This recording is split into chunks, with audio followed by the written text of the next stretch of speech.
This Torah class is brought to you by TorahAnytime.com. Okay, a good Erev Shabbos. I want to share with you the Imponderables on Parshas Devarim. The Friday Shiurim are dedicated by our dear friend Rabbi Rose of Los Angeles, Lila Nishmas' brother Tzvi ben Levi Yitzchak. Let us pull up the Maramakai.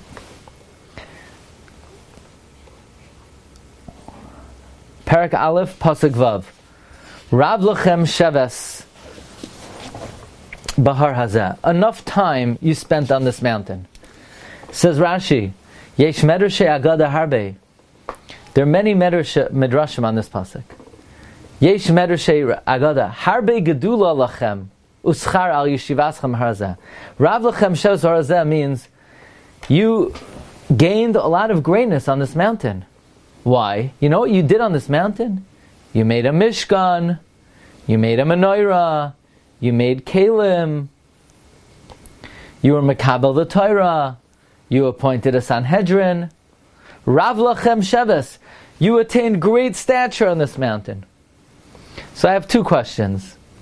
If you were describing the construction of the Mishkan and you wanted to emphasize one particular achievement of the Jewish people, that they built something, would you emphasize that they built a menorah? Why is Rashi honing in that they built a menorah?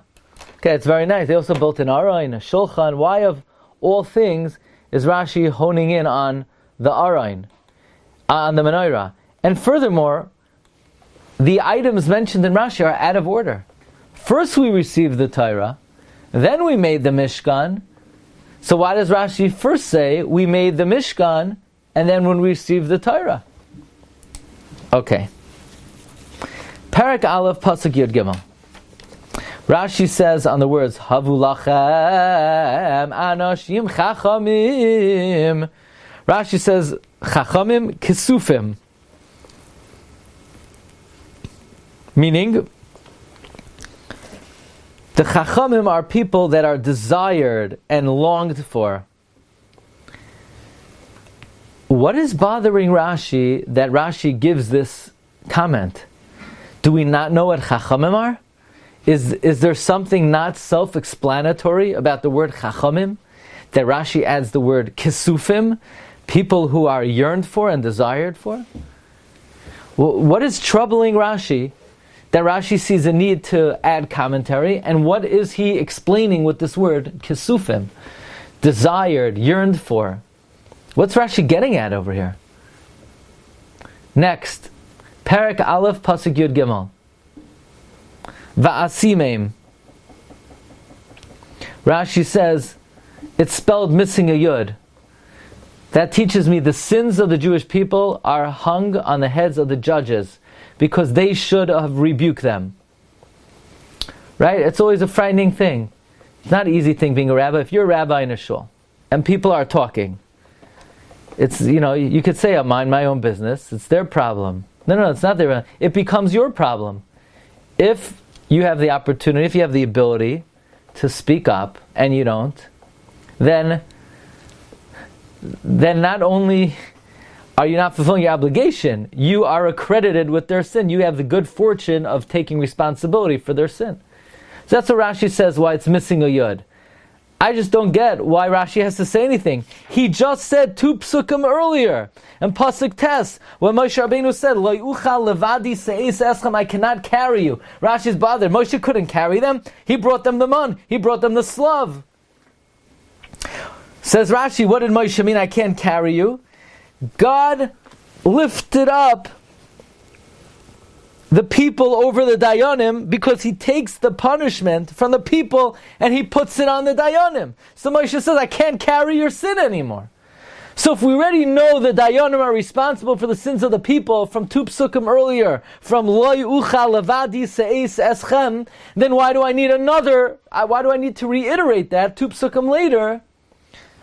In Pasuk Tes it already says Lo yuchal levadi. So why 4 psukim later do we need a remez in the word va'asimim that the sins of the people go on the dayan? We already know that from Lo yuchal levadi se'es eschem. Perek Aleph Pasuk Chav Gimel. Moshe Rabbeinu says, Vayitav be'inai hadavar.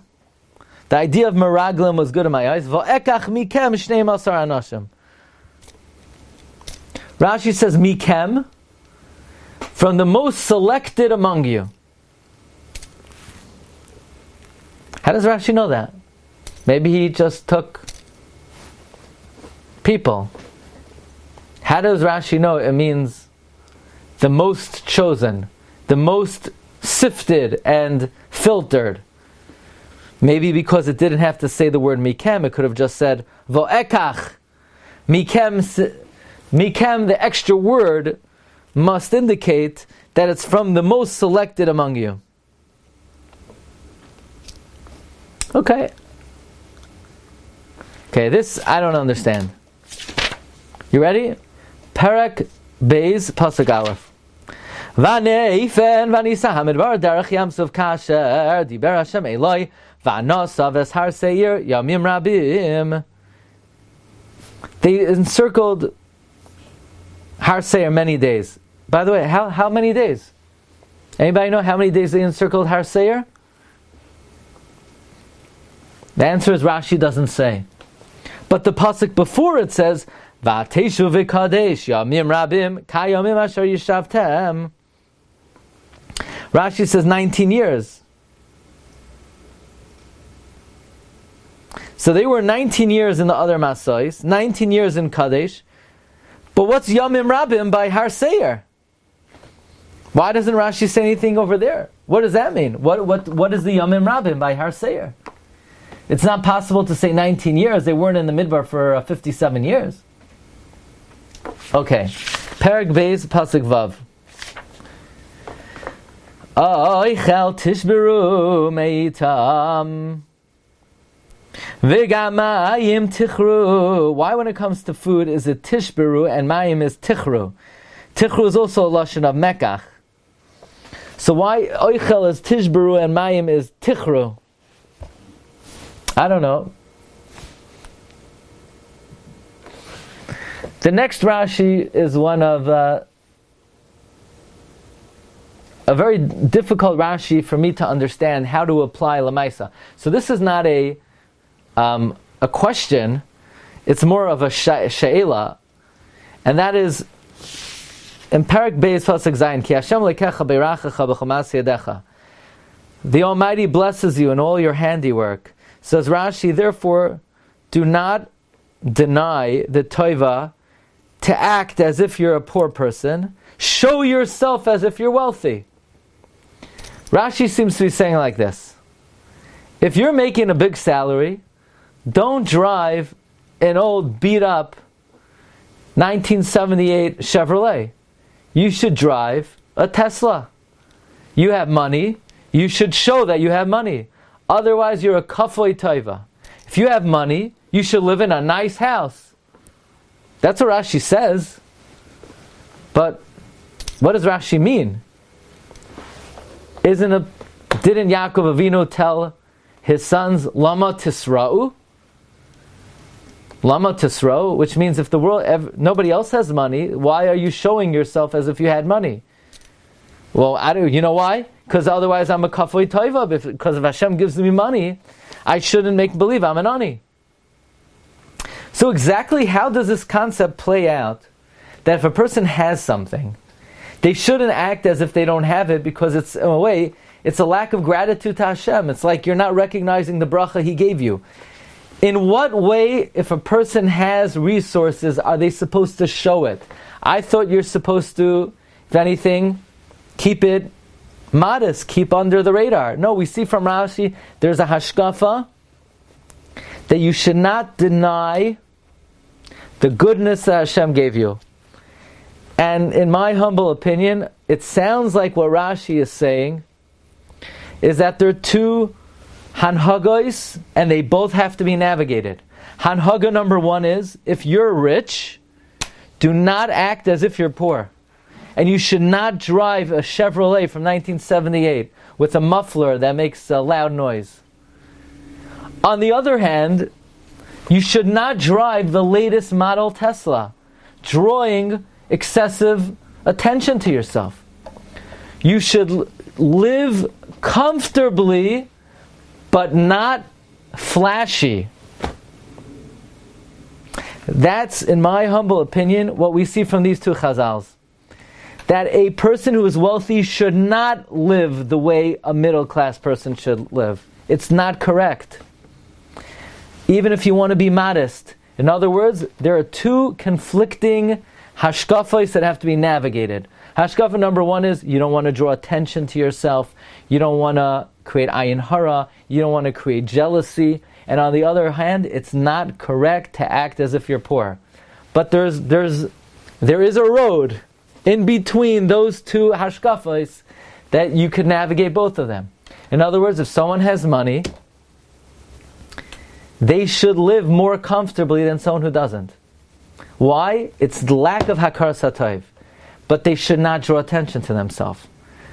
In other words, if somebody makes a simcha of a very wealthy person should not be the same simcha. In other words, we don't believe in communism. Communism is takana wedding.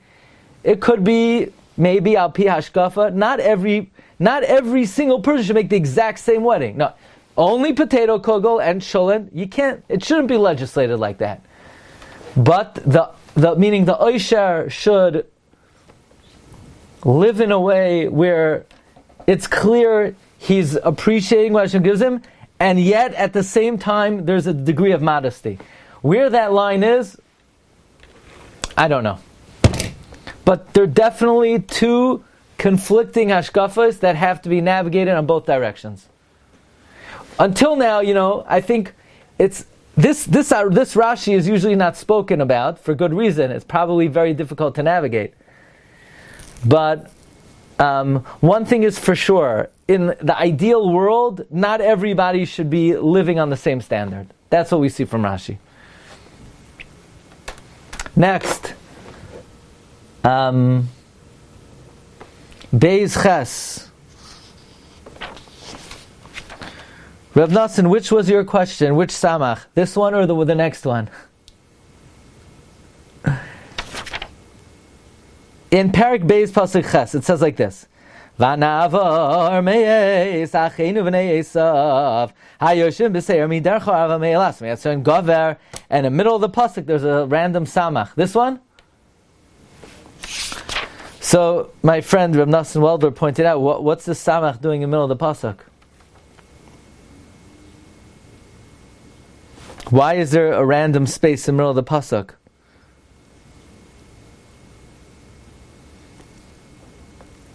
What is that space for? By the way, we have something similarly following in Parak Beis Pasuk Tezayin, Pasuk Yud Zayin, where we know, by the way, that for the 38 years in the Midbar, Hashem did not speak to Moshe Rabbeinu sort of intimately.